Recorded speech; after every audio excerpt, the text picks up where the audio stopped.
कुंदेन्दु तुषारहार धवल जा श्वेत पद्मासर जा वीणा वरदंड मंडितकर जा शुभ्राम स्पर्शुन जा ब्रह्मच्युत शंकर प्रभृति देवी सभा वंदिता सावण पातु सरस्वती भगवती विश्वेशव्यापा अखंड मंगलाकारं व्याप्तजन चराचरं तत्पदं यस्मिन् शास्त्री श्री गुरुविनो अभिरंगस्य ज्ञानंजन शलाकया चक्षुरुन्मिलितं तस्मै श्री गुरुविनो शंकाकारं भुजगशयनं पद्मनाभं सुरेशं विश्वाधारं गगनसाध्युषं मेघवं सुवर्णं लक्ष्मीकान्तं कमलनयनं योगिर्विद्यानगम्यं वन्दे विष्णुवरं सर्वलोकैकनाथं करचरणकृतं वा कायकर्मजं वा समदनजं वा मानसमापारोपित सर्वेभ्यो देवेभ्यो नमः सर्वेभ्यो ऋषिभ्यो नमः सर्वेभ्यो ब्राह्मणेभ्यो नमः सर्वेभ्यो पितृभ्यो नमः अयमारम्भो शुभाय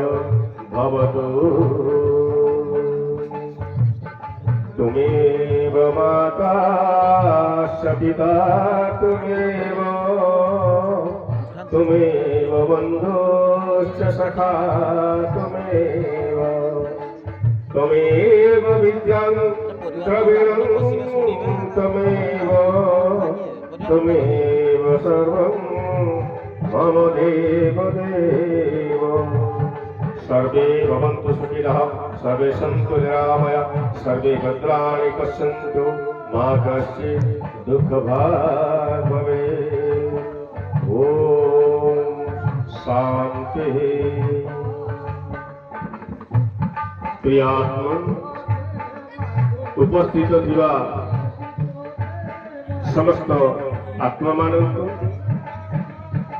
सर्वोपरि जो मैंने शुणी पार्टी जो मैंने देखी पार्टी जो मैंने अनुभव कर समस्त आत्मा मान सर्वप्रथम आजिकार स्मृति सभा को भगवान का तरफ स्वागत शुभेच्छा एवं अभिनंदन जनाऊँ। आज जो महान आत्मा उद्देश्य ये स्मृति सभा होउछि आम माने हुए तो से नगण्य हो पारू किंतु से आत्मा निश्चित जड़े महान आत्मा ता प्रमाणित होछि। कथा अच्छी प्राणीर भलमंद वाणी मरण काले ताहा जाने कौ आत्मा केते भल केते मध्यम केते अधम केते उत्तम ता प्रमाणित होता है शेष समय। आज जो आत्मा स्वर्गत होती से आत्मा होती स्वर्गत उत्तम चरण महान। उत्तम कहला अर्थ सबुठारु श्रेष्ठ जी ताकू उत्तम कह जाए। सबुठारु श्रेष्ठ की ए उत्तर पाइबा मु विभिन्न किसी प्रसंग आनिया चाहूँगी। यदि जो मैंने भी उपस्थित रही सर्वप्रथम मुझे साधुवाद जनाऊँ कारण चुंबक के जितेबाला घूरे दि जाए प्रकृत धातु जो मैंने से मैंने आकर्षित हो जाती चुंबक पाखर जो मैंने धातु ही न था चुंबक पाखर जिते घषिले से अधातु माने चुंबक सहित आकर्षित हो न था। ये स्थूल दुनिया ये पार्थिव दुनिया तो चुंबक वैज्ञानिक पद्धति परीक्षा निरीक्षा कर किंतु अपार्थिव दुनिया जो अलौकिक दुनिया जो परमात्मक दुनिया सारा ब्रह्मांड सबुठारु श्रेष्ठ चुंबक होउछथि परम आत्मा भाव जड़ित। जदि दुनिया रे गाड़ी न था दुनिया ड्राइवर मध्य मूल्य दिया जदि दुनिया रे ड्राइवर न था ये गाड़ी मध्य मूल्य दिया। कहीं कहा बिना रही पाएंगे ନାହିଁ ସେଠି ଭଗବାନ କହିଛନ୍ତି ଆତ୍ମାନଙ୍କ ରଥନା ଯଦି ଶରୀରଙ୍କ ରଥରେ ବଛ ଆତ୍ମା ହଉଛି ରଥି ଶରୀର ହଉଛି ରଥ ସେଠି ଶାସ୍ତ୍ର ରଥ ଦେଖେଇ ଦିଆଯାଇଛି ଆମେ ଗାଡି କହିଲେ ସେଠି ଏକ୍ସାମ୍ପଲ ଗୋଟିଏ ଦିଆଯାଇଛି ଶରୀରକୁ ରଥ ବି କୁହାଯାଏ ଗାଡି ବି କୁହାଯାଏ ବସ୍ତ୍ର ବି କୁହାଯାଏ ଘର ବି କୁହାଯାଏ ଧାମ ବି କୁହାଯାଏ ମନ୍ଦିର ବି କୁହାଯାଏ ଏମିତି କିଏ କେତେ କଣ ଆଖ୍ୟା ଦେଇଥାନ୍ତି ପ୍ରକୃତରେ ଏ ଆତ୍ମା ଏ ଶରୀର ଭିତରେ ପ୍ରବେଶ କରୁଛି ଶରୀର ଭିତରୁ ବାହାରୁଛି ଏମିତି ଆତ୍ମା ଯେତେବେଳେ ବ୍ରହ୍ମଲୋକରୁ ସୃଷ୍ଟି ଲୋକ ମଝକୁ ଆସେ କେବଳ ଅଭିନୟ କରିବା ପାଇଁ ଆସିଥାଏ କେବଳ ଅଭିନୟ କରେ କାହିଁକି ଏଇଟା ଆମ ଶ୍ୱଶୁର ଘର ଆମ ବାପ ଘର ହଉଛି ଶିବ ଲୋକ ସେଠି ପରମ ଆତ୍ମା ଥାନ୍ତି ଆମେ ଯେତେ ସବୁ ଆତ୍ମା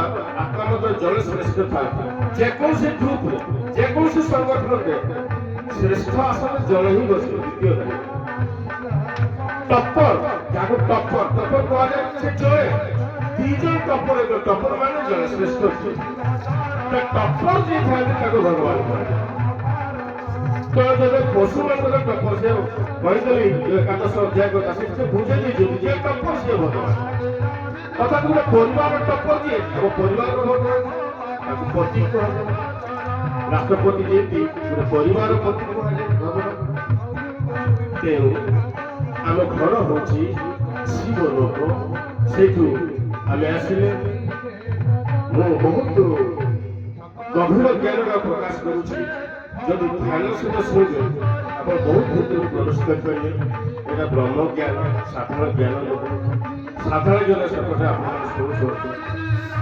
ଜ୍ଞାନ ଭକ୍ତି ମଧ୍ୟ ଆକାଶ ପାତାଳ ଫରକ ଅଛି ଭକ୍ତି କ'ଣ ଭକ୍ତି ହେଉଛି ଆଖି ବୁଝିକି ଅଣ୍ଡାଳିବା ଆଖି ବୁଝିକି ଅଣ୍ଡାଳିବା ଯଦି ତୁମର ଅନ୍ଧକାରକୁ ଭୟ ଥାଏ ତ ଆଖି ବୁଝିବାର ମାନେ କିଛି ନାହିଁ ଯଥା ଖୋଜିବାକୁ ଭକ୍ତି କୁହାଯାଏ ଆଜି ସ୍ରୋତସ୍ୱନୀ ଝରଣାଟିଏ ସ୍ରୋତସ୍ୱନୀ ତଳକୁ ତଳକୁ ଧାଇ ଚାଲିଛି ଏବଂ ଅଗ୍ନି ଶିଖାଟିଏ ସେ ଉପରକୁ ଧାଇ ଚାଲିଛି ସ୍ରୋତସ୍ୱନୀ ଝରଣାଟିଏ ତଳକୁ ତଳକୁ ଧାଇ ଚାଲିଛି ଏ ଜଳୁଥିବା ଦୀପର ଅଗ୍ନି ଶିଖା ସେ ଉପରକୁ ଧାଇ ଚାଲିଛି ଆପଣ ବନ୍ଧ ବାନ୍ଧିଲେ ମଧ୍ୟ ସେ ପାଣି ତଳକୁ ଯିବ ହିଁ ଯିବ କୁଆଡେ ଛିଦ୍ର ଖୋଜିବ କୋଉଠି ଗଣାଜ ଖୋଜିବ ଯେମିତି ଗଳି ପଛିକି ସେ ତଳକୁ ଯିବ ସେମିତି ଯେତିକୁ ଆପଣ ଯେତେ ଚିମନି ଦିଅନ୍ତୁ କାନ୍ଥ ଦିଅନ୍ତୁ ଚା ଦିଅନ୍ତୁ ସେ ଉପରକୁ ଯିବା ପାଇଁ ଚେଷ୍ଟିତ ହବ କାରଣ ଯଦି ଆମେ ପ୍ରଶ୍ନ କାହାକୁ ପଚାରିବା ଯେ ପାଣି କାହିଁକି ତଳକୁ ଯାଏ ଜ୍ୟୋତି କାହିଁକି ଉପରେ ଆସେ ଏ ଉତ୍ତରଟା ଆମମାନଙ୍କୁ ଶିକ୍ଷକମାନେ ସେତେବେଳେ ବୁଝେଇ ଦେଉଥିଲେ ଏଟା ଧର୍ମ ସହିତ ପାଣିର ଧର୍ମ ନିମ୍ନଗାମୀ ଜ୍ୟୋତିର ଧର୍ମ ଊର୍ଦ୍ଧ୍ୱଗାମୀ ମୁଁ ସେ ଧର୍ମଟା ବୁଝିବା ପାଇଁ ପ୍ରଶ୍ନ ପଚାରୁଛି କିନ୍ତୁ ଉତ୍ତର ପାଇପାରୁନାହିଁ ତ ବର୍ତ୍ତମାନ ତାର ଉତ୍ତର ହେଉଛି ପାଣି ଏଇଥିପାଇଁ ତଳକୁ ଯାଏ ଯେ ପାଣିର ଭଗବାନ ହେଲେ ସମୁଦ୍ର ସେ ତଳେ ଥାଏ ପାଣିର ଭଗବାନ ହେଲେ ସମୁଦ୍ର ସେ ତଳେ ହିଁ ଥାନ୍ତି ତେଣୁ ସେ ପାଣି ଝରଣା ପାଣି ସେ ଭଗବାନ ତା ଭଗବାନ ସମୁଦ୍ର ସହିତ ମିଳନ କରିବା ପାଇଁ ସଂଗମ କରିବା ପାଇଁ ମିଶିବା ପାଇଁ ହିଁ ବ୍ୟାକୁଳ ହେଇ ସ୍ରୋତସ୍ୱନୀ ହେଇ ଧାଇ ଚାଲିଛି ଅଗ୍ନିର ଭଗବାନ ହେଲେ ସୂର୍ଯ୍ୟ ଅଗ୍ନିର ଭଗବାନ ହେଲେ ସୂର୍ଯ୍ୟ ଯିଏକି ଉର୍ଦ୍ଧ୍ୱରେ ହିଁ ଥାନ୍ତି ତେଣୁ ତାକୁ ଯେତେ ପ୍ରେମ ଦେଲେ ମଧ୍ୟ ସେ ତା ଭଗବାନ ସୂର୍ଯ୍ୟଙ୍କ ସହିତ ମିଶିବା ପାଇଁ ଯାଇ ଚାଲିଛି ତ ଏଇଥିପାଇଁ ଏଇ ଜିନିଷଟାକୁ ବୁଝିବାକୁ ଆମେ ଧର୍ମ କୁହାଯାଏ ବୁଝିବାକୁ ନୁହଁ ସେ ଗୁଣଟା ଧାରଣ କରିବାକୁ ଧର୍ମ ଅର୍ଥ ଯଦି ବୁଝିବାକୁ ଚେଷ୍ଟା କରିବା ଧର୍ମର ଆକ୍ଷରିକ ଅର୍ଥ ଯଦି ବୁଝିବା ପାଇଁ ଚେଷ୍ଟା କରିବା ସଂସ୍କୃତ ସାରସ୍ୱତ ବ୍ୟାକରଣ କହେ ସଂସ୍କୃତ ସାରସ୍ୱତ ବ୍ୟାକରଣ କହେ ଧାର ଏତେ ଇତି ଧର୍ମ ତାର ସମାସ କହିଛି ଧାର ଏତେ ଇତି ଧର୍ମ ଯାହା ଧାରଣ କରାଯାଏ ତାହା ହେଉଛି ଧର୍ମ ଧର୍ମ ଅର୍ଥ ପୂଜା କରିବା ନୁହଁ ଧର୍ମ ଅର୍ଥ ମନ୍ଦିର କରିବା ଏ ଯୋଉ ବିଭିନ୍ନ ପ୍ରକାର ଭାବି ନେଉଛନ୍ତି ପୁରାଣ ଶାସ୍ତ୍ର ପଢିକି ସେ ଧର୍ମ ନୁହଁ ଧର୍ମ ହେଉଛି ଧାର ଯୋଉଟା ଧରି ରଖି ହୁଏ କେମିତି ଧରିବା ଗୋଟେ ଭିକାରୀ ମାନଙ୍କ ଗୀତ ଦେବ ମନେ ପଡୁଛି জীবনরে খর করিছিলে বন্ধু মিলিবে তিনজন বন্ধু মিলিবে তিনজন জনে ধনরাস জনে জনরাস ধর্মরাস এ তিনজন বন্ধু মিলিবে তিনজন। ଏ ଜୀବନରେ ଘର କରିବାକୁ ହେଇଥିଲେ ଆମକୁ ତିନି ଜଣ ବନ୍ଧୁ ମିଳିଥାନ୍ତି, ଜଣେ ଧନଦାସ, ଜଣେ ଜନଦାସ, ଆଉ ଜଣେ ହଉଛି ଧର୍ମଦାସ। ଧନଦାସ ମୋ ସହିତ ସାଥ ଦେବ କେତେ ପର୍ଯ୍ୟନ୍ତ? ଯେ ପର୍ଯ୍ୟନ୍ତ ମୁଁ ବଞ୍ଚିଛି, ଯେ ପର୍ଯ୍ୟନ୍ତ ମୁଁ ବଞ୍ଚିଥିବି ସେ ପର୍ଯ୍ୟନ୍ତ ଧନଦାସ ମତେ ସାଥ ଦେବ, ତାପରେ ମୋ ଧନର ମୂଲ୍ୟ କିଛି ନାହିଁ। ଜନଦାସ ଯେ ପର୍ଯ୍ୟନ୍ତ ସିଏ ମତେ ସାହାଯ୍ୟ କରିକରି ମୋର ଶବଟାକୁ ମଶାରୀ ପର୍ଯ୍ୟନ୍ତ ପହଞ୍ଚେଇ ପୋଡାପୋଡି କରିଦେବ, ସିଏ ମଧ୍ୟ ଆଉ ସାଥ ଦେଇପାରିବ ନାହିଁ। ଶେଷରେ ଥାଏ ଧର୍ମଦାସ। ଧର୍ମଦାସ ସେ ମୋ ସହିତ ଏ ଜନ୍ମରୁ ଆର ଜନ୍ମ ପର୍ଯ୍ୟନ୍ତ ଯାଇପାରେ। ଧର୍ମଦାସ ମୋ ସହିତ ଏ ଜନ୍ମରୁ ଆର ଜନ୍ମ ପର୍ଯ୍ୟନ୍ତ ଯାଇପାରେ, ତାକୁ କୁହାଯାଏ ଧର୍ମଦାସ। କେମିତି ସେ କେମିତି ଯାଏ ତାକୁ ବୁଝିବା ଦରକାର। ଅର୍ଥାତ୍ ସମସ୍ତେ କହନ୍ତି ଖାଲି ହାତରେ ଆସିଛୁ ତୁ ଖାଲି ହାତରେ ଯିବୁ, ସମସ୍ତେ କହନ୍ତି ଖାଲି ହାତରେ ଆସିଛୁ ତୁ ଖାଲି ହାତରେ ଯିବୁ, କିନ୍ତୁ ଭଗବାନ କହନ୍ତି ଉଲ୍ଟା। ଭଗବାନ କହନ୍ତି ତୁ ଖାଲି ହାତରେ ଆସିବୁ ତୁ ଖାଲି ହାତରେ ଯିବୁ। ତୁ ଧର୍ମ ନେଇକି ଆସିଛୁ, ଯଦି ଭୁଲି ଯାଇଛୁ ତୁ ଗଲାବେଳେ ଧର୍ମଟା ନେଇକି ଯା। ଯଦି ଧର୍ମ ନେଇକି ଯିବାକୁ ପଡିବ, ସେ ଧର୍ମ କଣ ଆମେ କେମିତି ନେବା? ଧରାଯାଉ ଆମେ ଜାଣିଲେ ଆମକୁ ଧର୍ମ ନେଇକି ଯିବା ପାଇଁ ପଡିବ।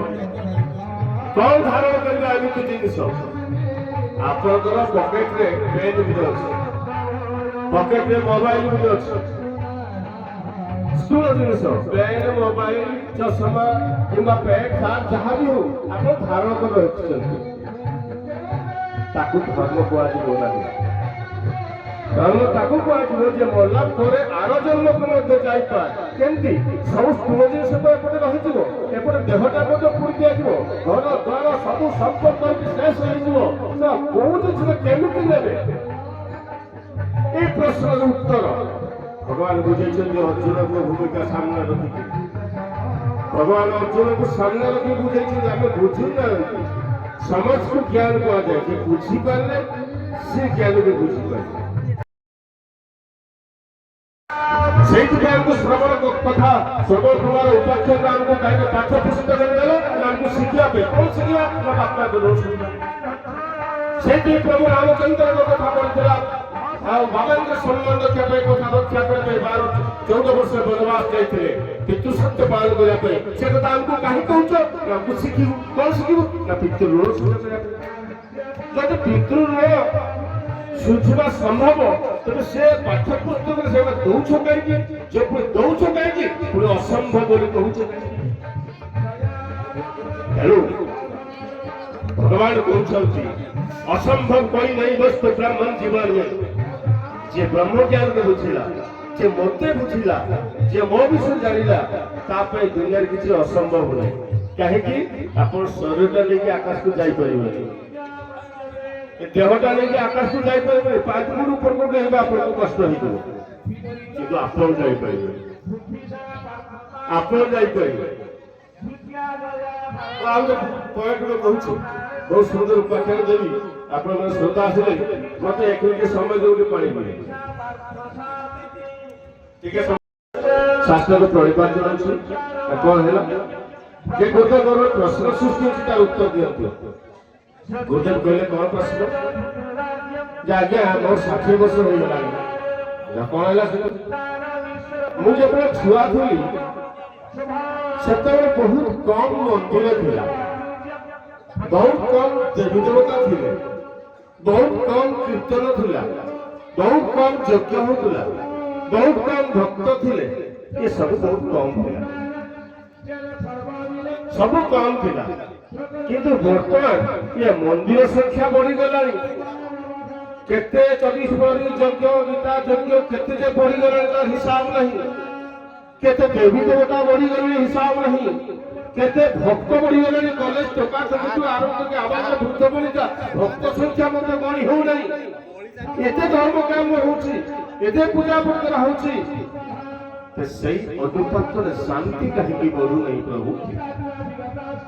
ସେତେବେଳେ ଯେତିକି ଶାନ୍ତି ଥିଲା ସେ ଶାନ୍ତି କୁଆଡେ ହଜିଗଲାଣି।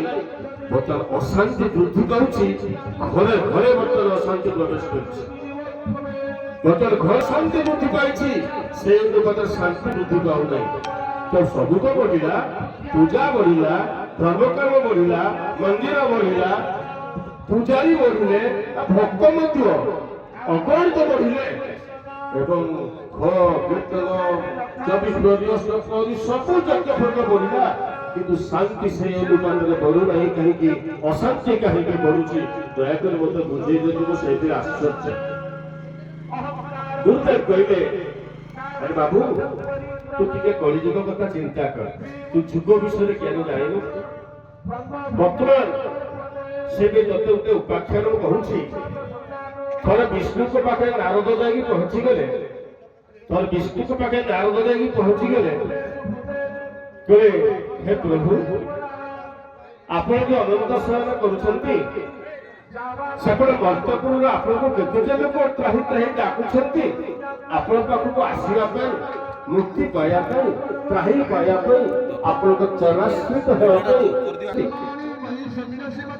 ଯାହାକୁ ତାଙ୍କ ମାନେ ବୁଝନ୍ତୁ। ବିଷ୍ଣୁ କହିଲେ, କାହିଁରେ ବାଉଳା ହଉଛୁ ତୁ? କିଏ ମୋ ପାଖକୁ ଆସିବ? କେହି ମୋ ପାଖକୁ ଆସିବା ପାଇଁ ଚାହୁଁନାହାନ୍ତି।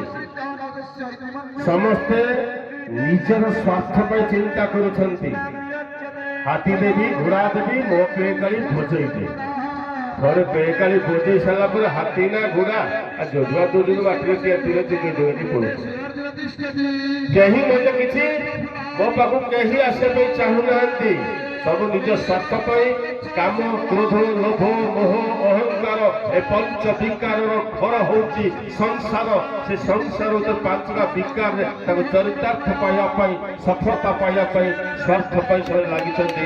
କେହି ମୋ ପାଖକୁ ଆସିବା ପାଇଁ ଚାହୁଁନାହାନ୍ତି।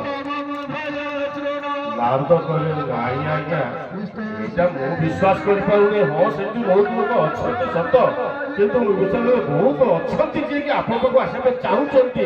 ବିଷ୍ଣୁ କହିଲେ, ଆଚ୍ଛା ବିଶ୍ୱାସ ନେଇ ମୋ କଥାରେ ନେଇଯାଅ ମୋ ରଥ। ଯଦି ଜଣେ ଭକ୍ତ ମୋ ପାଖକୁ ଆସିବା ପାଇଁ ଚାହୁଁଛନ୍ତି ତାକୁ ନେଇକି ଆସ। କହିବ ସ୍ୱର୍ଗରେ ଗୋଟେ ସିଟ୍ ଖାଲି ଅଛି, ତାକୁ ନେଇ ଆସ। ନାରଦ ରଥ ନେଇ ଚାଲିଗଲେ। ମର୍ତ୍ତ ମଣ୍ଡଳରେ ଗାଁ ଗାଁ, ଗଳି ଗଳି, ସହର ବଜାର ଚାରିରେ ଖୋଜି ଚାଲିଲେ। ପ୍ରକୃତ ପକ୍ଷରେ କାହାକୁ ପାଇଲେ ନାହିଁ। କିଏ ଯିବ ବର୍ତ୍ତମାନ ସ୍ୱର୍ଗପୁରକୁ? ଗୋଟିଏ ସିଟ୍ ଖାଲି ଅଛି। ରାତ ହେଇଗଲା ଖୋଜି ଖୋଜି। ଆଶ୍ଚର୍ଯ୍ୟ କଥା, ସତରେ କଣ ମୁଁ ହାରିଯିବି? ଏତେ ଦମ୍ଭର ସହିତ ବିଷ୍ଣୁଙ୍କ ପାଖରେ କହିଦେବି ସିନା। ତେଣୁ ଦୁଃଖୀ ନ ହେବାର କାରଣ ହେଉଛି, ଯଦି ସେ ଜାଣିପାରିବ ମୁଁ ଏ ଦେହରୁ ଗାଡ଼ିର ଗୋଟେ ଡ୍ରାଇଭର, ମୁଁ ନିଜକୁ ଜାଣିବା ସହିତ ନିଜର ସେ କୋଉଠୁ ଆସିଛି, ଏ ରଙ୍ଗମଞ୍ଚକୁ ଅଭିନୟ କରିବା ପାଇଁ ପୁଣି କୋଉଠିକି ଯିବାକୁ ପଡ଼ିବ, ଏ ଜ୍ଞାନ ଯଦି ସେ ଜାଣିପାରିବ, ସେ ଆତ୍ମା ନିଶ୍ଚିତ ସ୍ୱର୍ଗଗାମୀ ହୋଇପାରିବ ଏବଂ ଉତ୍ତମ ଆତ୍ମା ହୋଇପାରିବ। ନିଶ୍ଚିତ ସେ ମାତ୍ର ସନ୍ଦେହ ନାହିଁ। ତେଣୁ ଗୋଟେ କଥା ଅଛି, କେହି ମାନେ ଆମକୁ ଅଭିନୟ କରିବାକୁ ପଡୁଛି। ବାହୁଡ଼ିବେ ଅର୍ଥାତ୍ କୋଉଠୁ ଆସିଥିଲେ? ବାହୁଡ଼ିବେ କହିବା ଅର୍ଥ ଆମେ କୋଉଠୁ ଆସିଥିଲେ, ଆମକୁ ଫେରିବାକୁ ପଡିବ। ତେଣୁ ସିଏ ଯଦି ଶିବ ଲୋକକୁ ଯିବେ, ତେବେ ତାକୁ ପୁନର୍ଜନ୍ମ ପ୍ରାପ୍ତି ଆଉ ଆବଶ୍ୟକ ପଡ଼ିବ ନାହିଁ।